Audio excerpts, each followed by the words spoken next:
Hello guys, मैं सृष्टि उपाध्याय आपका हमारे यूट्यूब चैनल BLDLU पे हार्दिक स्वागत है। गाइस, आज मैं आप लोगों के लिए जो BLED फर्स्ट ईयर का पहला पेपर है बेसिक कॉन्सेप्ट ऑफ एजुकेशन, उसका पेपर लेकर आई हूँ। दोनों ईयर का जो अब तक हुए हैं, 2018 में पहली बार हुआ था और 2019 में 2020 का कोरोना के कारण पेपर नहीं हो पाए हैं। तो हम आज आप दोनों पेपर आप लोग को दिखाएंगे। तो चलिए गाइस, वीडियो शुरू करते हैं। पहले हम आप लोगों को 2018 का पहला पेपर BLED का हुआ था लखनऊ यूनिवर्सिटी का, वो दिखाएंगे।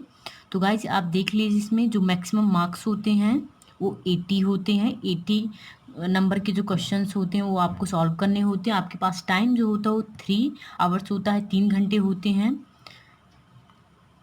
कुल 5 प्रश्नों के उत्तर दीजिए। प्रश्न संख्या 1 अनिवार्य है। इसके अलावा प्रत्येक इकाई से एक प्रश्न किया जाना है। आप में 5 प्रश्नों के उत्तर देना अनिवार्य होता है।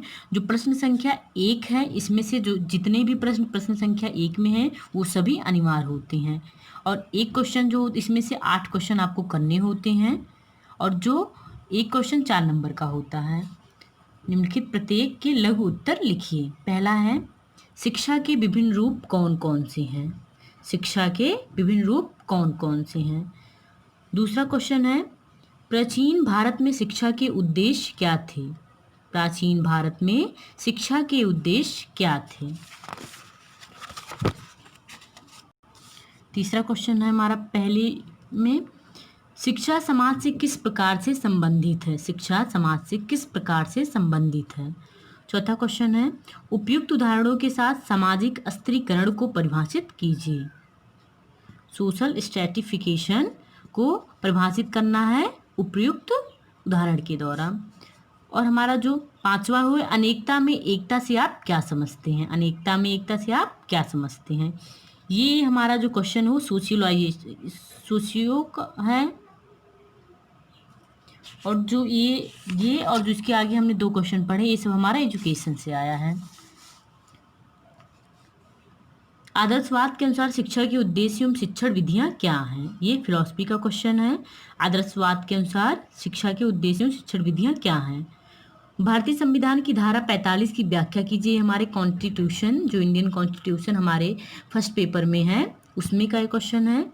स्वामी विवेकानंद की मानव निर्माण शिक्षा क्या है? ये भी हमारा फिलॉसफी का क्वेश्चन है। अब हमारा पहले पेपर में हमको 8 क्वेश्चन करने थे जो हो गए। अब हमारा दूसरा क्वेश्चन आता है, इसमें से इन दोनों में से हमको एक क्वेश्चन करने, क्योंकि हमको पूरे टोटल 5 क्वेश्चन करने होते हैं, जिसमें से पहला क्वेश्चन जो होता है उसके जितने भी क्वेश्चंस दिए होते हैं उसको सारे करने होते हैं, उसको जितने भी पार्ट होते हैं।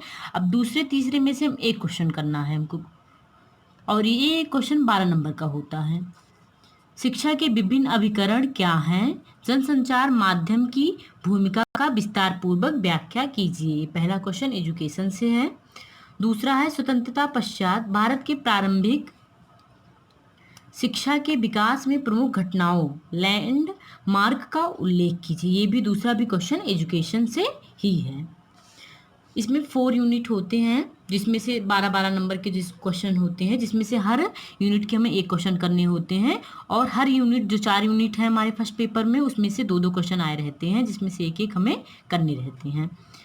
दूसरा है, ये एजुकेशन का हो गया। फिलॉसफी का आया है कि दर्शन की परिभाषित कीजिए, दर्शन को परिभाषित कीजिए। शैक्षिक दर्शन की प्रकृति एवं विषय क्षेत्र की विवेचना कीजिए, जो मैंने आप लोगों को करवा दिया है। दूसरा क्वेश्चन है कि एक शिक्षा दर्शन के रूप में प्रकृतिवाद की प्रमुख विशेषताओं की विवेचना कीजिए। एक शिक्षा दर्शन के रूप में प्रकृतिवाद की प्रमुख विशेषताओं की विवेचना कीजिए। अब हम हमारे फिलॉसफी का भी 2 क्वेश्चन होंगे, जिसमें से हमें एक करना है। अब हमारी 3rd यूनिट आ गई सोशलाइजेशन की। समाजीकरण क्या है? समाजीकरण क्या है? सोशियोलॉजी का है ये कि समाजीकरण क्या है, व्हाट इज सोशलाइजेशन। समाजीकरण की प्रक्रिया को परिभाषित करने वाले कारकों का वर्णन कीजिए। दूसरा क्वेश्चन इसमें आया है, सामाजिक परिवर्तन की व्याख्या कीजिए। सामाजिक परिवर्तन में शिक्षा की भूमिका को स्पष्ट कीजिए।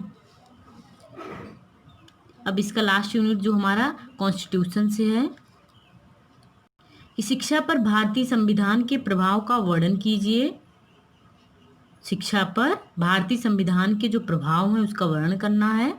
और जो लास्ट क्वेश्चन है वो RTE 2009 क्या है, शिक्षा को मूल अधिकार बनाने से क्या लाभ होंगे। जो RTE 2009 है वो क्या है और शिक्षा को मूल अधिकार बनाने से क्या लाभ होंगे। ये हमारा 2018 का पेपर था, बीएलएड फर्स्ट ईयर के फर्स्ट पेपर का। तो गाइज वीडियो को लाइक कीजिएगा, अपने दोस्तों के साथ इसको ज़रूर शेयर कीजिएगा, उनको बहुत हेल्प मिलेगी इससे। बाकी चैनल को सब्सक्राइब कीजिए, बेल आइकन को ज़रूर दबाइए ताकि ऐसे ही नए नए वीडियो के लिए आपको नोटिफिकेशन आए। Thank you.